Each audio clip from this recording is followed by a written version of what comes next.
IAS institute నిర్వహిస్తున్న all India scholarship exam pass అవ్వండి. 2 years ఫీజులో 50% మాత్రమే పే చేయండి. శ్రీ సత్యసాయి జిల్లాలో దారుణం చోటు చేసుకుంది. గురువారం కిడ్నాప్ గురైన బాలుడి కథ విషాదంతంగా ముగిసింది.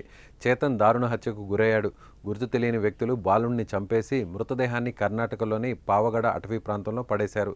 మడకశిర మండలం మరునపల్లి గ్రామానికి చెందిన పుష్పవతి వెంకటస్వామి దంపతులు కుమారుడు చేతన్ అమిదాలగొంది ఉన్నత పాఠశాలలో 8వ తరగతి చదువుతున్నాడు. గురువారం స్కూలుకు వచ్చిన చేతన్ మధ్యాహ్నం బయటకు వచ్చి తర్వాత కనిపించకుండా పోయాడు. దీంతో ఉపాధ్యాయులు కుటుంబ సభ్యులకు సమాచారం ఇవ్వగా చుట్టుపక్కల వెతికినా కూడా ఎక్కడ ఆచూకీ దొరకలేదు. దీంతో పోలీసులను ఆశ్రయించగా వారు స్కూలుకు వెళ్లి విచారణ చేపట్టారు. అనంతరం సీసీ ఫుటేజ్లను పరిశీలించగా 2 వ్యక్తులు చేతన్ను బైక్పై కిడ్నాప్ చేసినట్లు తెలుస్తోంది. వారి కోసం గాలింపు చర్యలు చేపట్టారు.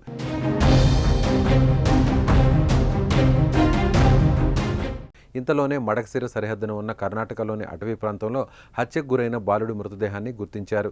కిడ్నాప్కు గురైన బాలుడు తిరిగొస్తాడని ఆశగా ఎదురుచూసిన తల్లిదండ్రులకు చేతన్ హత్యకు గురవడంతో తెలిసి కన్నీరు మున్నీరవుతున్నారు. కుమారుడు మృతదేహాన్ని చూసి తట్టుకోలేకపోతున్నారు. అసలు చేతన్ను కిడ్నాప్ చేసింది ఎవరు? చిన్నారిని చంపాల్సిన అవసరం ఎవరికి వచ్చింది అన్నది ఇప్పుడు ఉత్కంఠ రేపుతోంది. నిందితుల కోసం పోలీసులు గాలిస్తున్నారు.